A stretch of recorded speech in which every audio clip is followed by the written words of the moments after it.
Vous savez, le cynisme et la froideur avec lesquels les gens s'amusent avec le sort des exilés, la condition carcérale des détenus, les victimes, comment on spécule, on vend ça comme de la matière politique de spéculation, c'est triste.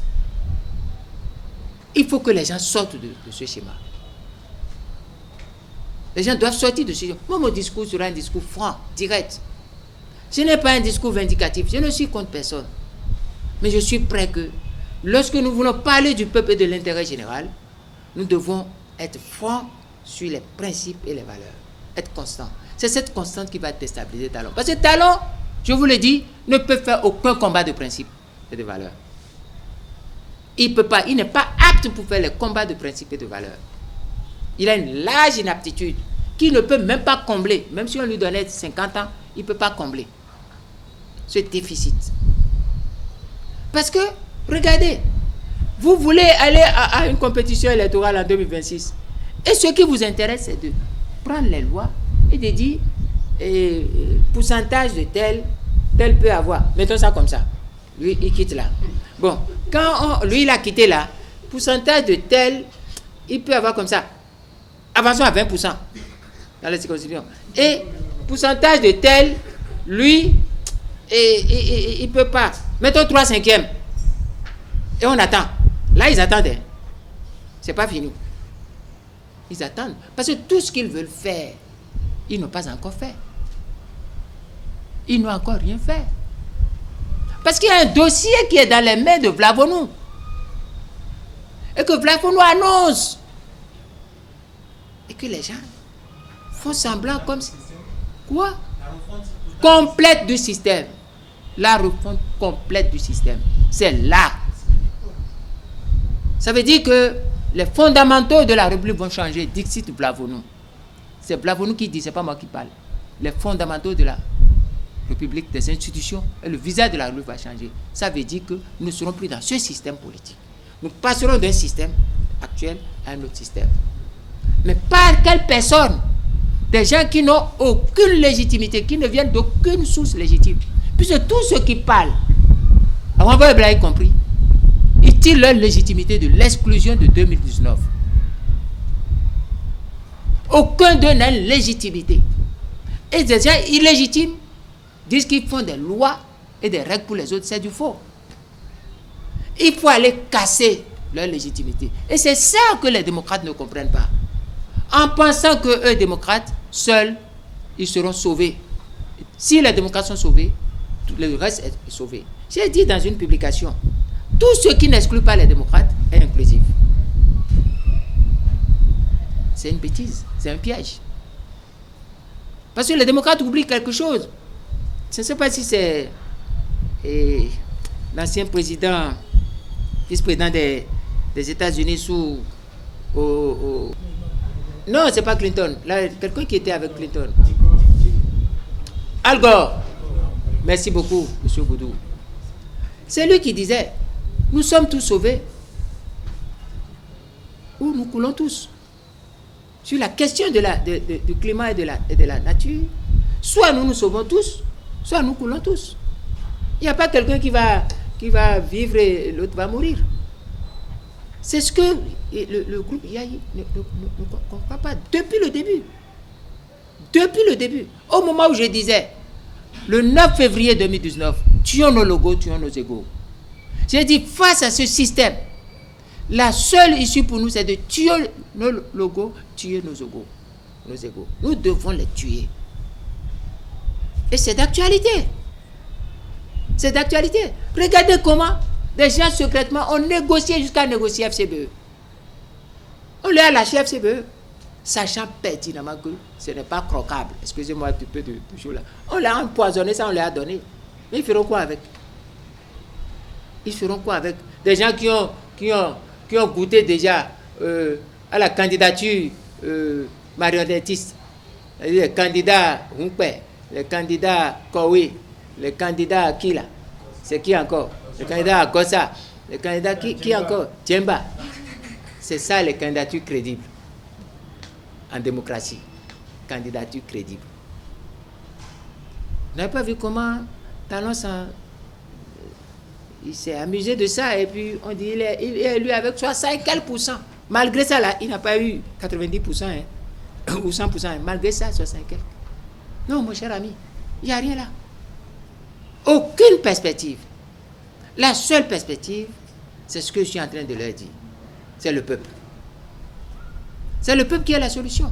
Partout, c'est le peuple. C'est le peuple. Pourquoi? Parce que la démocratie repose sur 3 choses, comme je l'ai démontré la dernière fois. Contrairement à ce qu'on dit, les Grecs ont réglé cette question de la démocratie. Quand on parle de démocratie, non. Les Grecs, quand ils ont posé la démocratie, ils l'ont critiquée, ils l'ont agencée, ils l'ont améliorée à leur niveau. On ne peut pas faire de démocratie sans consensus, sans confiance publique. L'homme politique doit être un homme crédible. Il y a ce qu'on appelle la confiance publique.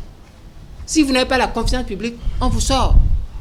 Ce n'est pas que le monde sera sans un mal. Le monde va avec le mal.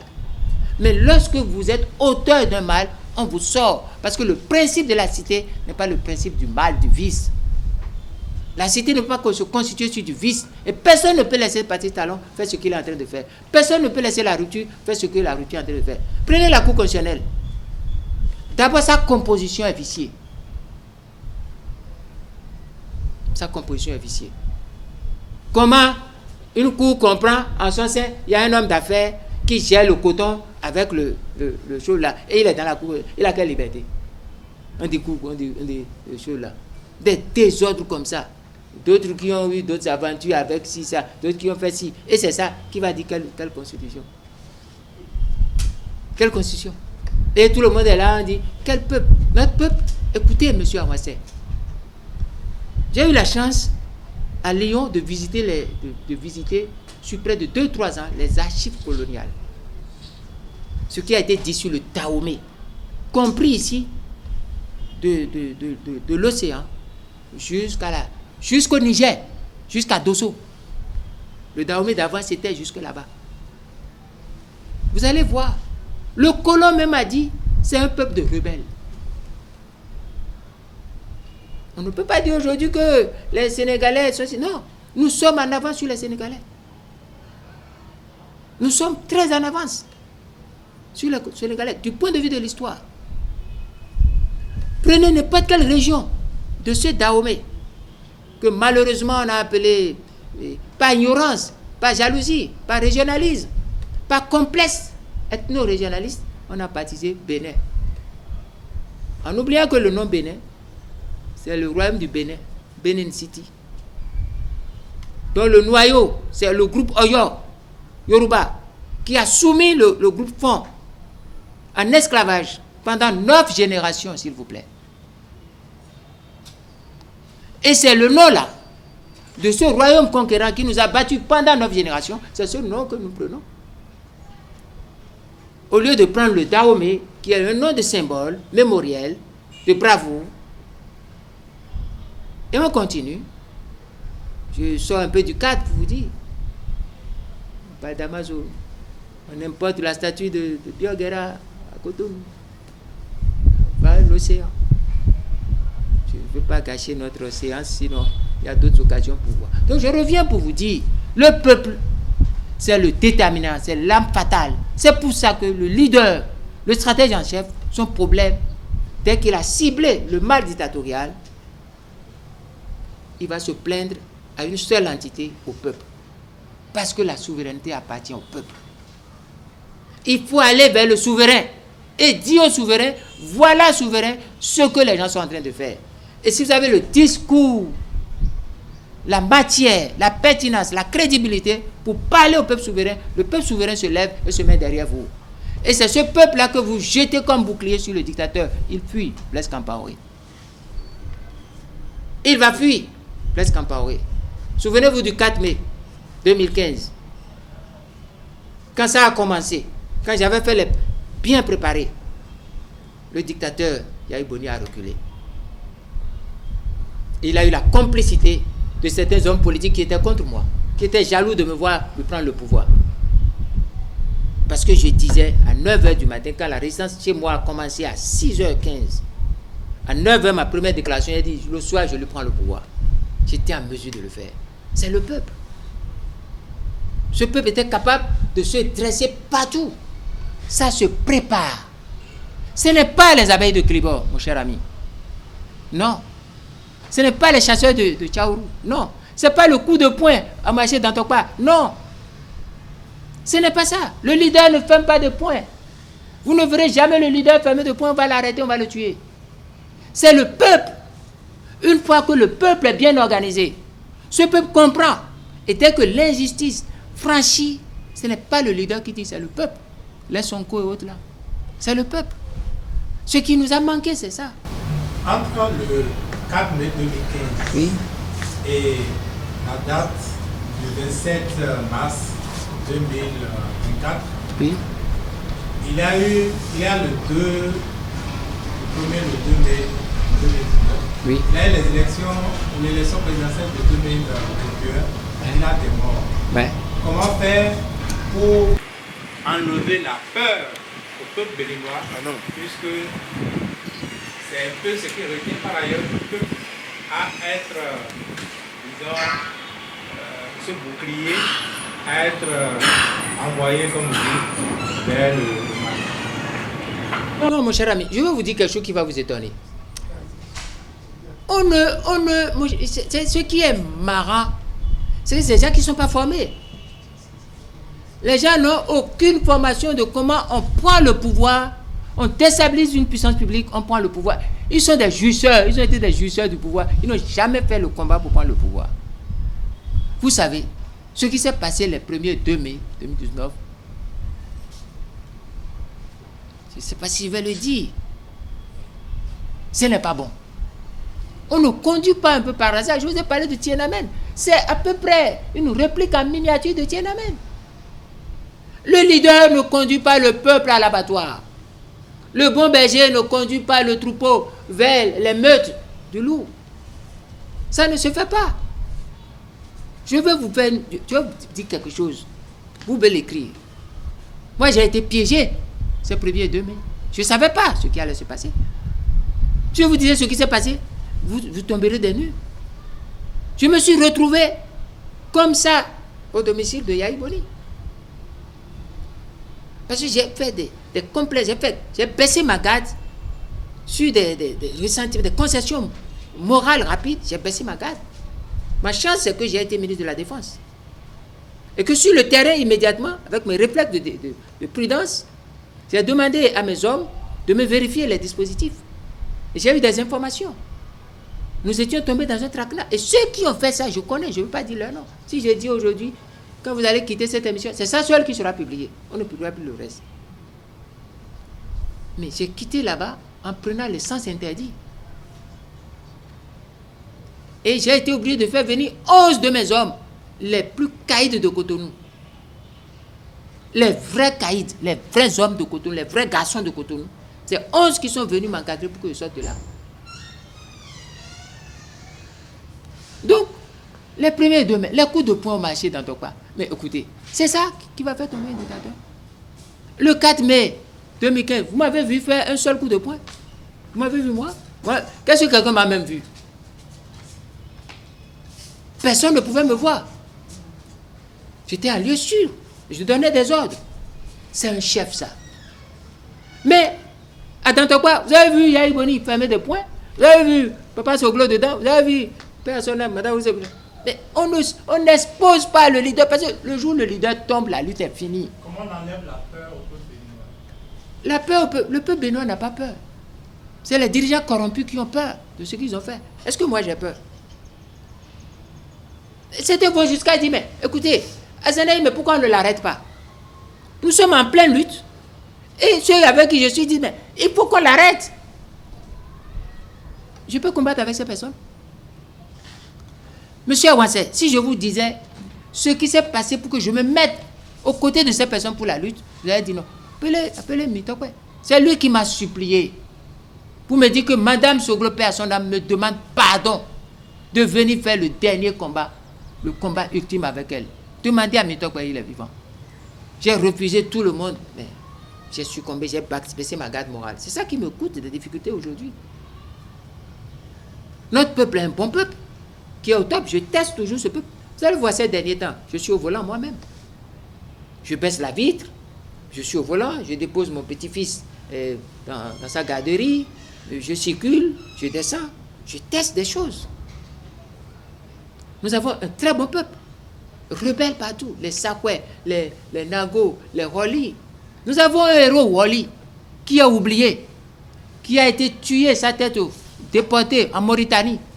Toutou, un puissant qui a fait la résistance de Sakété. Très puissant. Voilà là où il faut mettre des monuments pour ces personnes. Nous avons aussi les Sakwe, des résistants. Même Kaba, un grand résistant. Je ne veux pas gâcher la fête en disant Kaba est plus résistant que Biogera. Dites que moi j'ai dit ça. Kaba est plus résistant. Et c'est les archives coloniales. C'est les archives. Quand nous nous amusons avec n'importe quoi, le blanc qui connaît notre histoire, il se moque de nous. Nous avons un peuple magnifique. Donc le problème, ce n'est pas la peur du peuple. C'est la peur des dirigeants corrompus. Et de ceux qui... Regardez, des gens disent, Aïvo va sortir, Rukia va sortir. Et il passe de 0 francs par mois à près de 4 millions par mois en tant que député. Comment vous voulez que ces personnes ne gardent pas le même discours jusqu'à la fin? On dit à ces personnes, mais pourquoi il y a eu la loi du 19 octobre 2022, loi que j'ai évoquée avec vous l'année passée à la même occasion, loi de suspension de l'exécution des peines. Pas cette loi, Talon a réglé le problème d'Arivor et de choses là. Mais elle a mal réglé. Parce que la compromission a voulu qu'on règle comme ça. Puisque la compromission, c'est que si Arivor et Rukia sortent, eux qui sont dans les démocrates, ils ne valent plus. Ils n'ont plus aucun point électoral pour être candidats. Arivor libre. Et c'est ces personnes-là que vous voyez, je ne veux pas appeler, qui seront candidats. Rukia libre, c'est ces personnes. Non, mon cher, le peuple n'a pas peur. Le peuple est debout. Et j'attends, madame, regardez le score que le peuple assène aux dictateurs hors les unes. Regardez les scores. Le taux d'abstention. Cela montre que ce peuple est prêt. Il suffit de convertir ce taux d'abstention en gain politique. Et que tous les leaders parlent d'un seul discours, d'une seule voix. Il ne faut pas que le discours aille dans les sens. Vous allez voir, Talon va trembler. Et si des stratèges comme moi, vous savez, il y a quelque chose. Je connais tellement le système Talon. Je connais ses limites psychologiques. Je connais. Nous sommes devant les écrans, je vous dis. Ses limites psychologiques. Sa capacité de repli. C'est-à-dire sa capacité de résistance dans un combat populaire, pur, démocratique. Sans chasseurs de Tchaoulou, sans abeilles. Pas d'autres conneries. On vous dit de faire combat, vous dites à les abeilles de Kélibo vont quitter Kélibo pour venir chasser des conneries comme ça. Des chasseurs qui rentrent à Kadjaoum, dans la rue de Yahi. Chasseurs. On met à Millet, on dit que c'est ça qui va faire chaud là. Et je dis non. On dit que, parce que j'ai dit non, je suis plan B. Et il y a des journalistes, je ne dis pas vous, qui répètent ça. Qui disent ça. Moi, Kandi, ils me connaissent. Voilà. Oh. Notre peuple est prêt. C'est nous les dirigeants qui avons des difficultés à cause de nos passés, à cause de ce que nous attendons, à cause de nos calculs personnels. Madame? Je voudrais revenir sur une petite parenthèse que vous avez évoquée. Vous disiez que vous faites des choses pour que Badougou et Aïvo sortent. Oui. Vous faites quoi concrètement? Est-ce que vous pouvez nous dire un peu? Oui, nous ne pouvons pas tout dire, mais ce que nous faisons, c'est ce que je suis en train de faire devant vous. Vous savez, si moi, on veut me donner, je vais me dire, qu'est-ce qu'il faut faire? J'allais demander à ces personnes, d'abord, de sortir de la tutelle politique de les démocrates. Il faut que le cordon doit être rompu et que ce soit clair. Que les démocrates aient un discours de programme politique. Que Aïvo et Rukia, les aides, ne soient plus un fonds de commerce. Ce n'est pas un programme politique, ça. Ça soit de côté. Deuxièmement, qu'ils acceptent être libres d'argent. Parce que qui le veut ou non, le jeu est gâté à l'étape actuelle là. S'ils restent en prison, ils resteront en prison jusqu'à ce que le nouveau président soit élu. C'est ça, non? Et c'est le nouveau président qui va faire qu'ils vont sortir, non? Mais c'est 2 ans, c'est trop. S'il sortait, le nouveau président, s'il vient, il va aussi faire la même chose, non? Ou bien, il va annuler la condamnation, il va annuler tout ça. C'est politique. Pourquoi ils vont rester là? S'ils sortaient, ils peuvent demander à être libres. Ils seront utiles à la lutte et à eux-mêmes, à leur famille. Pourquoi ils vont rester là et des incapables vont toujours les prendre comme des fonds de commerce? Moi, c'est ce que je fais. Je leur fais un discours de vérité. Et il y a beaucoup de choses que je ne cautionne pas. Je ne vais pas dire maintenant. C'est aussi des aides que j'apporte. Ils peuvent dire, ok, la loi, moi je veux sortir. Et ils sortent. S'ils font la loi, le recours à la loi, et que Talon refuse, et que s'ils rompaient avec les autres, moi je peux savoir ce qu'ils veulent faire. Mais je ne peux pas être plus royaliste que le roi. Vous dites que les démocrates, c'est eux qui vous défendent. Et les démocrates, vous commercialisez bien. C'est leur fonds de commerce. Qu'est-ce que moi j'irai faire dedans? Au moment où je vous disais de ne pas être candidat, les démocrates ont dit, soyez candidat. Au moment où je disais, si vous êtes candidat, vous irez en prison, au cimetière ou en exil. Les démocrates disent non, il faut être candidat. Vous êtes candidat, ils vous lâchent là, ils vont prendre de l'argent des députés, ils sont fonctionnaires politiques et autres là. Et qu'est-ce que moi je vais faire? Je ne peux faire, madame, que ce que je suis en train de faire. Je compatis. Je compatis et je fais ce que je peux faire. Et je ne peux pas dire publiquement, mais ce que je fais, je fais. Et mon discours est édulcoré. Parce que si je ne les aidais pas, c'est un autre discours que je vais faire. C'est un autre discours. Et je propose, l'année passée, mon cher monsieur Awassé, vous avez suivi mon discours le 27 mars 2023. C'est la même chose que je disais. C'est ça. Ce n'est pas Patrice Talon qui est fort. C'est qu'en face, il y a des bébêtes. Ce n'est pas Talon qui est fort. Aucun dictateur n'est fort devant aucun peuple. Si ce peuple est organisé, le peuple est invincible. Si les gens faisaient ce que je suis en train de leur dire, en moins d'un mois, l'affaire là est terminée. Les élections sont dans 2 ans, tout est calme. Dans quel pays ils iront gagner quoi? Un peuple, il faut du temps pour formater le peuple. Parce que le premier problème du peuple, c'est le ventre. Le premier problème de l'individu, c'est la paix et la liberté. Mais le premier problème du peuple, c'est le ventre. C'est quand le peuple a réglé le problème du ventre qu'il vous écoute. Parfois, certains vous écoutent pour se distraire. Vous n'avez pas vu ça? Oui, les gens vous écoutent pour se distraire. Par exemple, moi, on coupe mes vidéos et ça m'amuse. Ça m'amuse. Parce qu'ayant compris ça, je fais de la blague dedans. Je fais de ça dedans. Et je me dis, puisqu'ils aiment le loisir et la blague, je vais passer des messages par le loisir et la blague. Et ils retiennent. Après avoir rigolé, ils retiennent. C'est le côté dangereux des peuples et des masses, ça. Mais lorsque le leader sait, il exploite. Il exploite, passe le message. Et en passant le message, quand ça atteint un niveau, ça part. Je ne sais pas si vous avez compris, madame. Mais souffrez que des choses purement techniques, stratégiques, je ne peux jamais sortir de ma bouche. Et si vous n'aviez pas cette liberté de presse, j'aurais l'idée même de voir ce que vous allez publier et que des choses très stratégiques ne sortent pas. Parce que l'adversaire, le dictateur, lui, il est très outillé.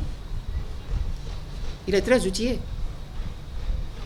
C'est pas pour rien que nous trions. Ce que nous allons faire venir, nous trions. Nous trions.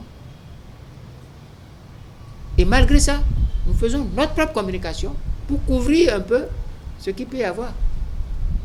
Donc, ces messieurs et mesdames, ceux qui sont en exil et tout ça là, ils sont ceux qui les ont poussés à là sont pas sérieux avec eux. Voilà ce que je peux vous dire. Et c'est factuel, c'est visible, vous touchez ça. Vous avez vu ce que quelqu'un a dit? Bon, on n'a pas gagné, mais 2026, on gagnera. Voilà le slogan, il gagnera quoi? Alors que tu ne peux même pas être candidat. Hein? Vous ne pensez que 2026, on gagnera. On gagnera, comme ça, dans la bouche. On gagnera. On gagnera ce talon-là, avec ce dispositif-là. On gagnera quoi? C'est le peuple. La thérapie est le peuple. Et le rôle du stratège en chef, c'est de préparer cette thérapie, de prendre le peuple et de le projeter sur le dictateur. Dès que le peuple est projeté sur le dictateur, il fuit. Il demande secours. Et c'est comme ça que les stratèges vont venir négocier. C'est de la chair à canon ou bien quoi? Non! Moi, vous savez, je vais faire rire un peu. Je vous ai dit qu'il n'y a pas de chasseurs de Kélibo. Je vous ai dit ça, non? Qui est d'abeilles de Kélibo, des chasseurs? Non. Des chasseurs de Chaourou? Non, ça ne se fait pas. Le leader, personne ne peut surprendre le leader dans une lutte de résistance pacifique et non violente en train de donner des ordres pour brûler, donner des ordres pour sauter sur des ponts, prendre des barricades, sauter. Non, ça ne se fait pas. Vous m'avez vu jamais, vous m'avez jamais vu dire ça. Vous ne me verrez jamais dire ça. Mais ça va se faire. Ce n'est pas moi. Le peuple décide des moyens que le peuple veut. Pourquoi? Parce que le peuple est souverain. Il y a deux entités dans une république. Je l'ai démontré plusieurs fois. Il y a le gouvernement, représenté par le chef de l'État, qui est investi de la puissance publique. Patrice Talon, en tant que chef du gouvernement, chef de l'État, est investi et est dépositaire de la puissance publique. Pour un oui, pour un non, il peut dire que, dans le cadre du maintien d'ordre, j'ai agi comme ça. Il réquisitionne les forces de l'ordre, il fait comme ça. Et beaucoup de généraux, beaucoup de hauts commandements savent tellement en faire qu'ils ont des galons chaque année pour ça. Vous avez vu comment les gens progressent en étoile, sans avoir fait une grande guerre, sans avoir fait aucune guerre. Ils progressent parce qu'ils savent bien faire ça. Et c'est bon pour nous d'avoir aussi des généraux. On en a même de divisions aériennes. Alors que nous savons. C'est tellement rigolo que il vaut mieux en rire et se taire. Vous voyez, un chef comme ça, vous devez faire le lien entre le vote du code. C'est-à-dire, vous allez faire le lien rapide entre le vote et l'acceptation, l'imposition du code et quelque chose, et la promotion de ces gens. Il y a un lien rapide. On a sorti des gens rapidement sous le couvert de retraite forcée. Et dès qu'on sort, on positionne les autres. Il y a une préparation, il y a une synchronisation. Quand c'est comme ça, le stratège en chef ne rentre pas dans ce jeu. Dans mon bureau, au siège à côté, j'ai réuni toutes ces personnes, je leur ai dit, ça ne se fait pas. La rébellion, non. Je leur ai expliqué les conditions minimales pour lever une rébellion. Armée comme non armée. Je leur ai dit, on n'en a pas. Et je reviens à la psychologie de notre peuple. J'ai dit, même la résistance, notre peuple ne fera pas une résistance armée, même violente, notre peuple ne fera pas. Ce n'est pas à vous. Allez autrement. Ça va se passer de telle manière. Mais les gens disent non. Quelqu'un m'a écrit sur Facebook la dernière fois. Il dit, mais il faut rester dans le système et à l'intérieur torpiller le système. Je ne peux pas vous dire combien de gens sont contre Talon dans le camp de Talon. C'est près de 80% de ceux qui sont derrière Talon sont contre lui. Le minimum, c'est 80%. Mais tous disent, ceux qui passent me voir disent, oui, nous ne savons pas ce que nous allons faire. Nous sommes déjà dedans. On verra bien. C'est ça. Comment vous pensez qu'on peut soulever, on peut aller prendre des gourdins? Non. Le jour où le peuple, il y a un auteur, j'ai oublié son nom, il dit, quand le peuple est calme, on ne sait pas d'où passe le trouble pour entrer dedans. Et quand le peuple est dans le trouble, on ne sait pas d'où passe la paix pour entrer dedans. Le jour où le dictateur va tomber, il ne le sait même pas. Parce que les stratèges organisent, se cachent, dissimulent. Puisque les services de renseignement, les sécurités de l'État, dès qu'ils vont avoir une preuve, ils peuvent même fabriquer des preuves contre vous. Vous êtes dans ce pays quand on a parlé de terrorisme. Les gens sont terroristes, les gens sont blanchiments. Donc, dans un peuple, la puissance publique appartient au président de la République. On dit qu'il a le monopole de la violence légitime. Ce que les gens oublient, il y a quelqu'un qui est supérieur à lui, qu'on appelle le peuple, qui est dépositaire de la souveraineté. Et ce peuple aussi a le monopole de la violence de manière supérieure. Je ne sais pas si l'adverbe existe, je vais l'utiliser, supérieurement au président. Ça n'existe pas, je ne vais pas vérifier. Ça peut être un néologisme. Ça peut être un néologisme. Donc, c'est comme ça. Là, nous devons nous référer à cette souveraineté. Parce qu'il est inscrit, c'est pour ça qu'il est inscrit dans la Constitution, que l'article 66 dit que, en cas de coup de force quelconque, s'organiser en résistance jusqu'à faire reculer le pouvoir, un pouvoir légitime, un pouvoir sacré. Et c'est ça ce qui appartient à nous autres. Quand on nous exclut, quand on nous discrimine, quand on ne nous donne aucune occasion, quand on nous dit maintenant disparaissez, rejoignez-nous ou disparaissez, et que nous ne voulons pas disparaître, nous allons nous plaindre au peuple. Et si nous arrivons à avoir l'écoute du peuple, ce peuple-là va nous dire restez à la maison, tirez régler. Et c'est un tel peuple que vous voyez éferlé.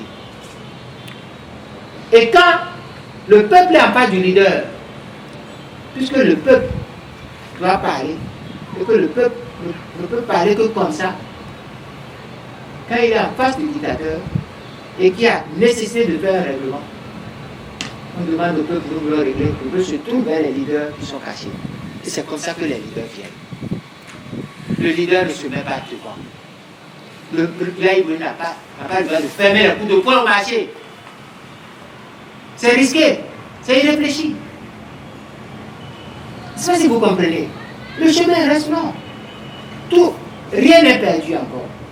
J'ai dit devant les femmes qu'il y a assez d'espoir. J'ai offert 3 pistes d'espoir.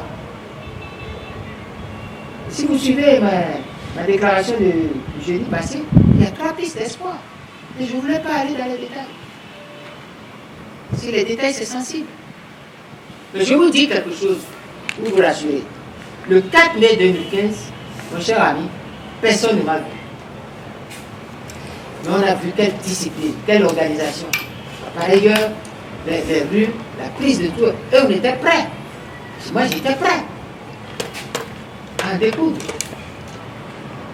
C'est le rôle du leader, ça. Imaginez un instant que si nous, tous les leaders qui sont comme partis salon, on parlait d'une seule voix. Il peut tenir. Lui là, il ne tiendra pas. Qu'est-ce qu'il a dans le coup? Ceux qui disent de ne pas expliquer les choses en fond, il n'y a pas de traduction possible en français, c'est comme ça. Il ne peut pas. Il ne peut pas. Il profite de ça, de cette division. Et aussi du comportement de démocrate de Yaïs. Quel est ce comportement? Si moi, démocrate, je suis sauvé, c'est fini. Vous tous là, vous rentrez derrière moi. Ça veut dire quoi ça? Et je vois des gens qui viennent s'asseoir autour. Je dis, mais c'est quoi ça? Quelle connerie. Voilà ce que je peux vous dire. C'est ça. Il n'y a pas d'autres questions de ce côté? Les autres n'ont pas de questions? Oui, on peut quitter un peu le code électoral et poser d'autres questions. Posez toutes les questions, madame. Nadège Giron, madame Atu, j'aimerais parler des frontières avec le Niger. C'est resté fermé. Et comment vous percevez ça? L'actualité, c'est également l'affaire de Tobré. Vous avez vu les populations de Tobré sont soulevées parce qu'on aurait pris le terre et tout ça. Comment vous réagissez par rapport à tout ça? La question des frontières, moi, ma doctrine, elle est claire. Ceux qui nous ont formés à l'université, ceux qui nous ont donné les cours d'administration, les cours de commandement, on nous a toujours enseigné de ne jamais nous initier dans les affaires intérieures de notre pays. Et quand on faisait des cours de droit international, on nous a enseigné 2 principes qui sont restés toujours. La non-ingérence et la non-intervention. Tout peut se passer au Togo. Ça ne me regarde pas. Je ne peux pas m'ingérer dans les affaires du Togo. Je ne peux pas intervenir militairement au Togo. C'est sur ces 2 principes que sont basées les relations internationales. Donc c'était un scandale lorsque j'ai vu le ministre des Affaires étrangères du Bénin appuyé par le président de la République, lorsque le 26 juillet dernier, il y a eu cet événement de coup d'État au Niger. Quand j'ai entendu des gens utiliser tous les moyens, je me suis dit, mais, ou bien Patrice Talon et son ministre se croient devant les populations du Bénin. C'est avec les Béninois qu'ils disent que tous les moyens, Agbenosi a dit dans ce pays, le chef de l'État a dit tous les moyens, tous les moyens. Vous pouvez le dire pour nous. Mais vous avez utilisé tous les moyens contre le Niger. Qu'est-ce qui vous arrive? Qu'est-ce qui vous arrive? Ça ne se fait pas. Ça ne se fait pas. Donc, dans ma déclaration sur l'affaire du Niger, j'ai été clair. La non-ingérence et la non-intervention. À partir du moment où il y a un coup d'État là-bas, ça ne me regarde pas. Le type du Niger n'a pas fait un coup d'État pour le Bénin. Il a fait un coup d'État au Niger. C'est l'affaire des Nigériens. Et le Niger a des gens tellement intelligents pour régler les problèmes du Niger. C'est tout. Vous parlez des frontières. C'est une affaire de géopolitique.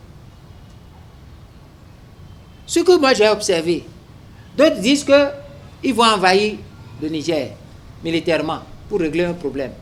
Les autorités de Niamey, eux, ils ont dit non, si vous venez, nous allons aussi tirer. C'est grave, Madame Diwan. Et si quelqu'un dit que si vous venez, je vais tirer, la personne prend des précautions. L'une de ces précautions, c'est la fermeture des frontières. Moi, je ne suis pas nigérien. Celui que je condamne, c'est l'errance diplomatique de Patrice Talon, son inconséquence diplomatique, son irresponsabilité diplomatique. C'est irresponsable, ce n'est pas sérieux de sa part. Il conduit le Bénin, il conduit des citoyens, il conduit des intérêts de ses citoyens. Et puis, madame, pourquoi le Togo n'a pas fait autant que nous? Le Togo est toujours dans la CEDEAO, non? Pourquoi le Togo n'a pas fait autant que nous? Il y a une expression qui dit, si vous êtes adulte, si on t'envoie, il faut savoir t'envoyer toi-même. C'est une expression vulgaire, mais je vous le dis. Sur je ne peux pas dire plus. Voilà ce que je peux dire. Parce que je suis conscient de trois choses que j'ai avancées déjà dans ma déclaration. Les raisons de l'histoire, la proximité historique entre ces messieurs, ces Nigériens et nous. Les raisons de l'histoire. Les incertitudes de la géopolitique, j'ai écrit ça. La géopolitique, ce n'est pas certain. Celui qui te dit je te soutiens le matin, à midi peut-être je ne te soutiens plus. C'est autre chose. Et puis, les perspectives économiques par rapport au statut et test fondateur de la CEDEAO. Écoutez, madame, est-ce que vous avez fouillé le traité de l'UEMOA? Est-ce que vous avez fixé les statuts et les traités fondateurs de la CEDEAO et les protocoles additionnels? La BCEAO et l'UEMOA. Est-ce que les sanctions là qu'on a imposées à ces pays, surtout le Niger, où est-ce que ça existe dedans? Madame, ça n'existe nulle part. Écoutez, quelque chose qui est encore très grave et qu'il ne faut jamais que le Bénin reprenne. On dit les pays enclavés sans littoral. On ne peut pas faire un embargo total contre ces pays. Mais on a fait un embargo jusque sur l'électricité. Et le Bénin est dans ça. Vous croyez que c'est des choses qui s'oublient facilement? Et si nous, on était le Niger, et le Niger était nous, vous allez accepter ça facilement comme ça? Non.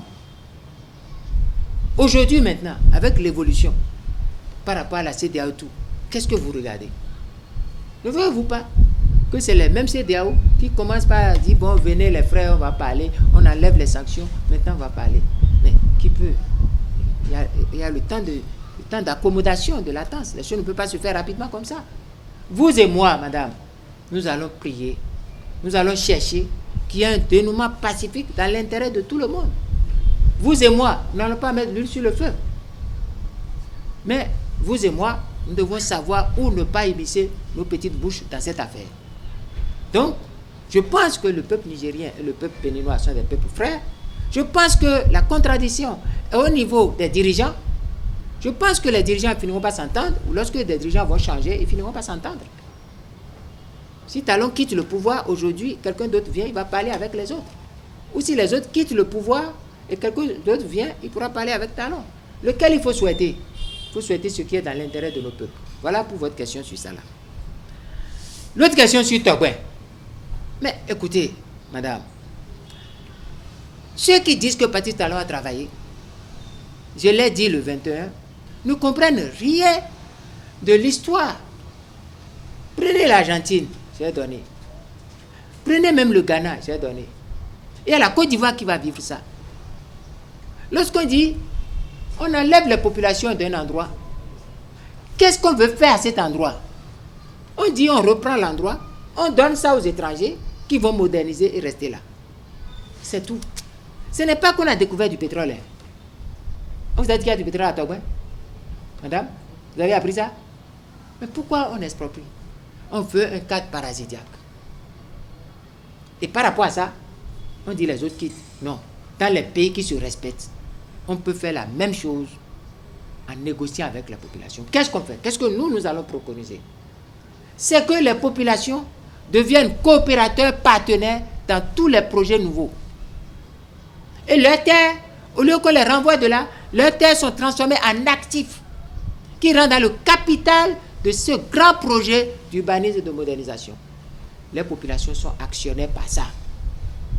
Et à partir de là, en compensation, l'État les reloge à bas coût. Une partie en subvention, une partie en paiement à partir des ristournes, des dividendes qui vont tomber de l'autre. Et ça s'entend, on s'entend là-dessus. On ne peut pas m'enlever de là où je suis et amener un expatrié qui a de l'argent. Ça sonne faux. L'État protège le citoyen, l'État ne protège pas le citoyen, l'étranger contre les intérêts du citoyen. C'est ça, nous avons sorti au sein de notre parti le concept de la dépossession de la puissance publique que l'Argentine a vécu, que le Ghana connaît, que le Congo connaît, que la Côte d'Ivoire va connaître, qui a commencé à Cotonou déjà, où petit à petit, les gens vont quitter Cotonou. Vous savez, moi j'ai la chance d'appuyer l'interrupteur et le courant va arriver. Mais madame, beaucoup ont l'interrupteur, mais il ne peut pas appuyer. Prenez vos factures. Par rapport il y a 4 ans, 5 ans, il y a même 3 mois. Vous n'avez pas vu la différentielle? Donc c'est un drame. C'est un drame. Moi je me souviens, il y a une partie de mes parents, sous Kérékou, on a dit qu'on va raser. Et le projet était là, on doit raser. Quand je suis venu, bon, un peu meneur de jeunes premiers, tout ça, j'ai appris, on a fait une délégation, on est allé voir Kérékou. On a plaidé. Qu'est-ce qu'il a fait?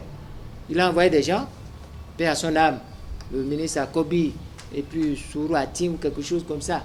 Il y avait des gens, ils ont vu, et Kérékou, on a discuté avec lui, il dit de nous laisser ça. Parce qu'on lui a montré, il y a telle divinité à tel endroit, en telle année. En telle année, les colons ont pu passer ça, en telle année. Il y a telle maison et telle relique, telle maison et telle... Il dit, ben il y a tout ça là. On lui a dit oui. Il dit, ah non, si c'est comme ça, laissez. Mais ceux-là, ceux qui sont venus là, ils ne prennent pas le temps de vous écouter. Quand eux, ils ont décidé, paf, ça doit se faire. Moi, j'ai dit aux gens de patienter. Il y a beaucoup de choses qu'ils vont faire, qu'ils sont en train de faire. Et quand on va venir, c'est de Porto-Novo. C'est-à-dire, dès qu'on fait le discours à Porto-Novo, là, dans la voiture, on va rester, on va signer. On sera en train de signer jusqu'à on va franchir le pont de Porto-Novo. On sera en train de signer, on va franchir le pont de Cotonou. Et quand on va garer en même temps, journal officiel. Ça sera publié le même, on va réquisitionner le journal officiel qui va publier ça le même jour. Et ça va s'exécuter. Donc, demandez à tout le monde, ceux qui souffrent là, de nous rejoindre. Même ceux qui on a renvoyés, les départs, les militaires, retraités, ils n'ont qu'à nous rejoindre, ils n'ont qu'à prendre mon adresse et venir. Chacun n'a qu'à poser son cas. Il y a des gens qui recensent déjà. Dès qu'on vient là, Porto-Novo, dès qu'on finit, dès qu'on fait le coup de canon, le nouveau président fait comme ça. Et on dit, je vous donne acte de votre serment. Nous, on le récupère dans la voiture. Ça est, ça là, signe ça là. Signe ça là, signe ça là, signe ça là, signe ça là, signe ça là. On va signer jusqu'à... On va finir les ponts de Porto-Novo. Un pont de Cotonou, on va passer sur les 3 ponts quand même. un pont de Porte-Novo, un pont de Cotonou. Et puis, dès qu'on descend, on prend comme ça. On appelle le type du journal officiel. Il va imprimer. Et c'est fini. Les gens vont reprendre leur grade, les gens vont reprendre leur terre. Ça, c'est clair. Ce régime, ce pouvoir, c'est des dangers pour les acquis de la conférence nationale, pour les citoyens. Ils sont dans la dépossession de l'État, sur fond de corruption et d'opacité. Je ne sais pas si j'ai répondu à votre question, madame, je vous remercie. Oui. Est-ce que on peut dire qu'on a fait l'essentiel ou est-ce qu'il y a d'autres questions? Mais aujourd'hui, à l'étape actuelle, président candidat Zanaï, est-ce que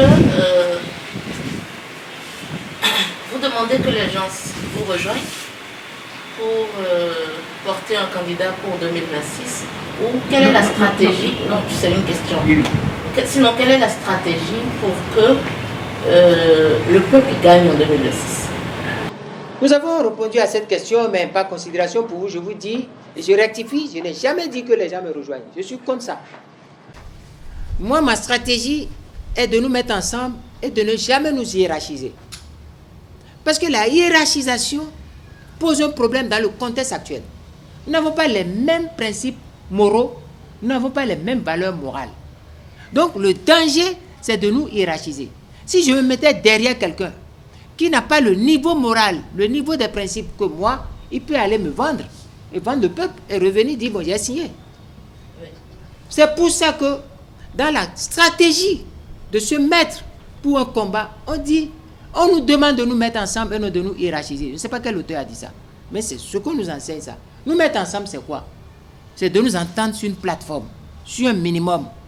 Il y a un minimum sur lequel nous nous entendons et qui est ce qui nous réunit.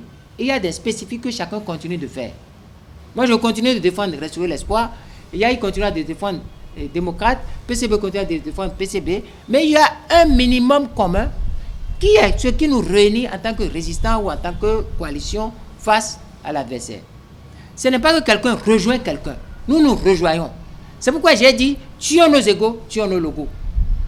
On n'ira pas se mettre sous un logo. Non.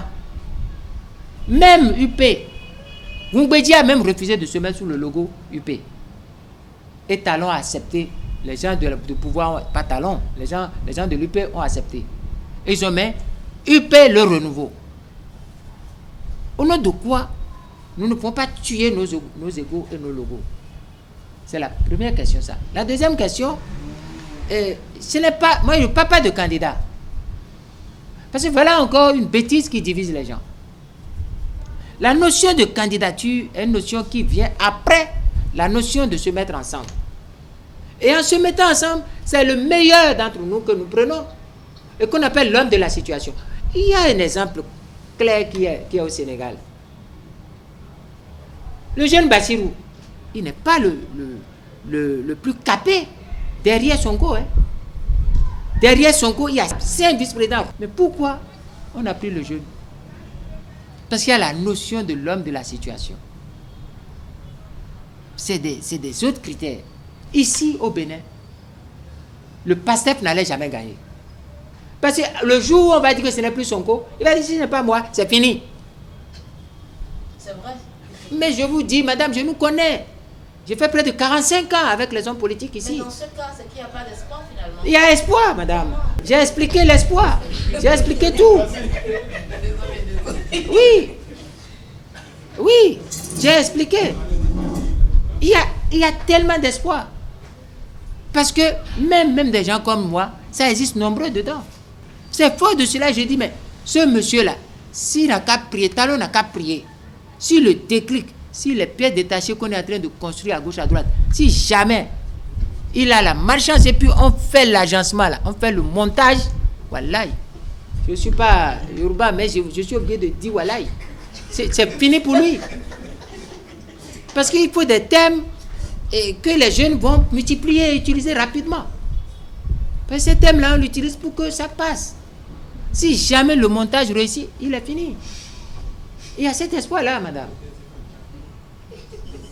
Il y a cet espoir. Parce qu'aujourd'hui, ce n'est pas l'opposition qui a, ou la résistance qui ont des problèmes. Hein.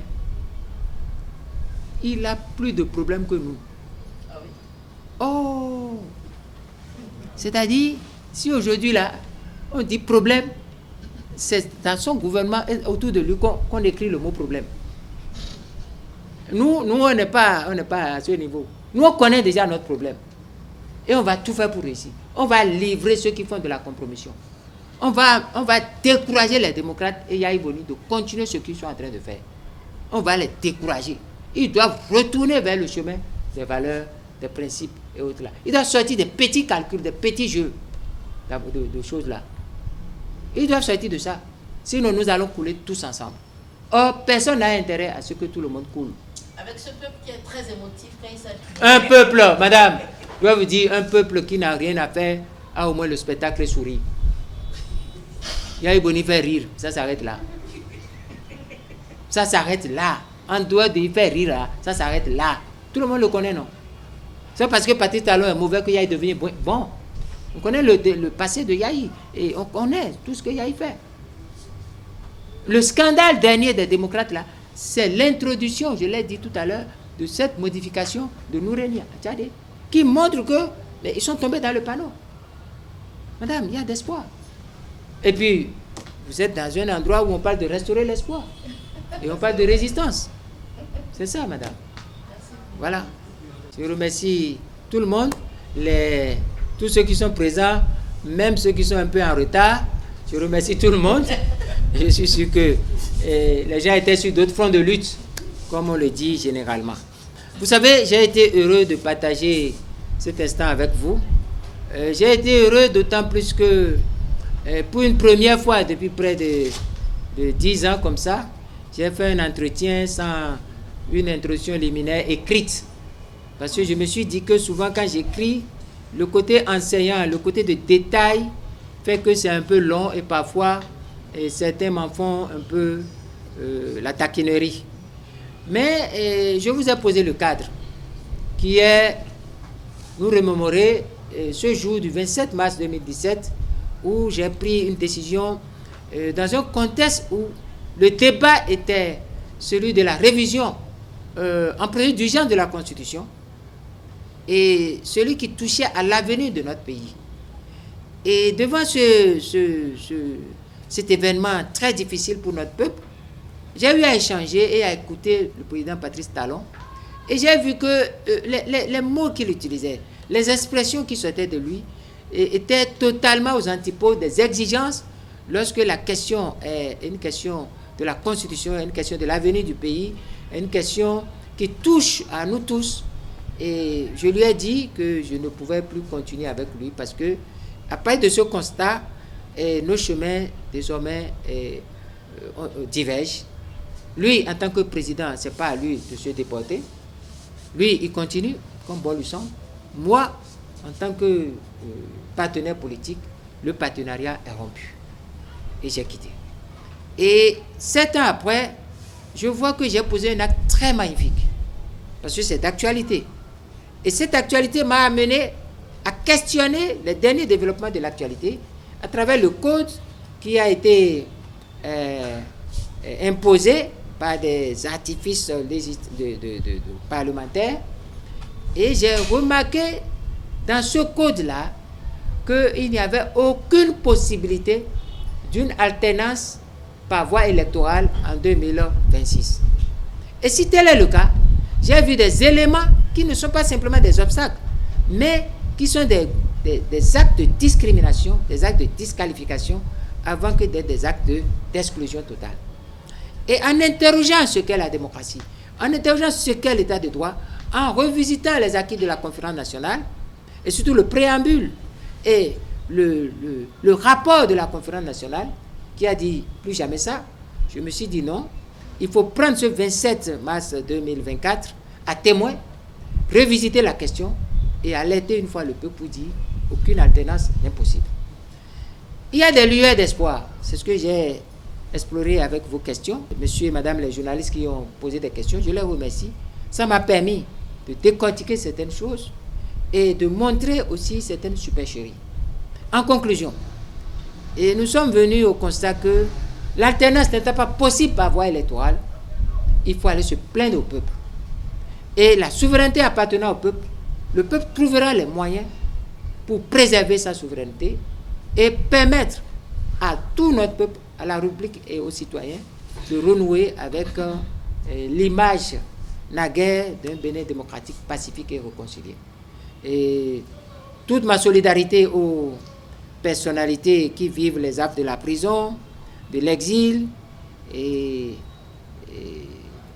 qui sont victimes d'une manière de la persécution et autres là, nous les soutenons, mais nous appelons chacun à sa responsabilité. Les démocrates ne sont pas la voie capable de les faire sortir d'affaires. Il faut que ces personnalités coupent le cordon avec le parti Les Démocrates, renouent avec le peuple et confient leur sort au peuple. Et enfin, seul le peuple est la thérapie face à une dictature.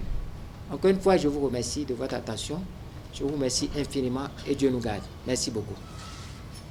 C'est vrai que c'est terminé, mais je viens de lire que les députés, les démocrates étaient à Misarité. Et on leur a refusé l'accès pour aller voir Madou. Qu'est-ce qu'ils sont allés faire à Misrité? Pour aller rendre visite à Madou. C'est inutile. Le talon tombe. Je ne dis pas l'État tombe, parce qu'il faut une différence entre l'État et le pouvoir de talon.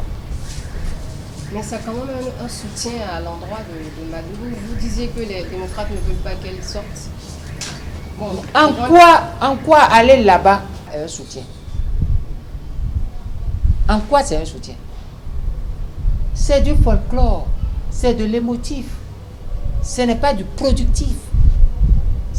Ils veulent voiler leur compromission. Vous savez, madame, je vais vous dire quelque chose. Lorsqu'on est dans cette situation, et qu'on sait que c'est un dictateur qui est en face, avant toute discussion avec lui, on pose le préalable. Si les gens l'avaient posé comme préalable le règlement de la situation de ces personnes, on aurait réglé le problème depuis. Mais vous savez ce qui s'est passé? Vous savez ce qui s'est passé?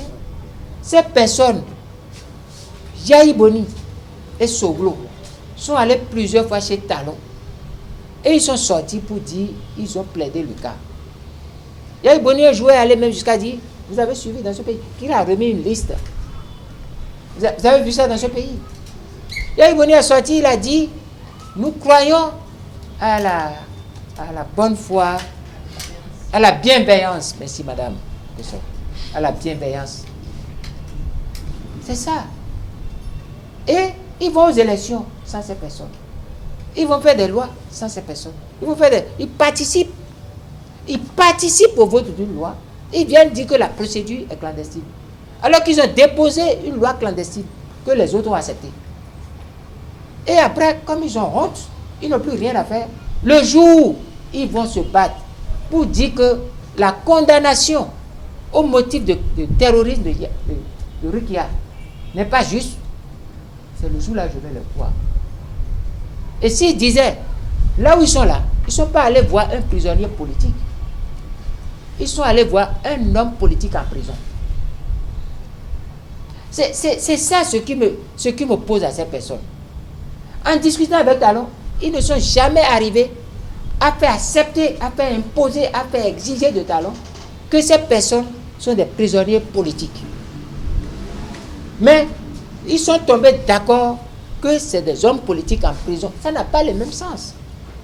Ce qui fait qu'il y a eu la loi qui dit on va les libérer à titre humanitaire et social. Humanitaire pour Rukia, social pour Aïko. C'est ça. C'est du folklore, ça ne rime à rien. Ils ne font aucun soutien. Ils aggravent même le sort de ces personnes. Les démocrates, c'est de l'errance. Ça ne veut rien dire.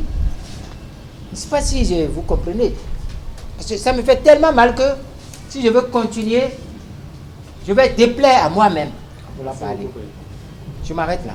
Mais c'est énervant ce qu'ils font.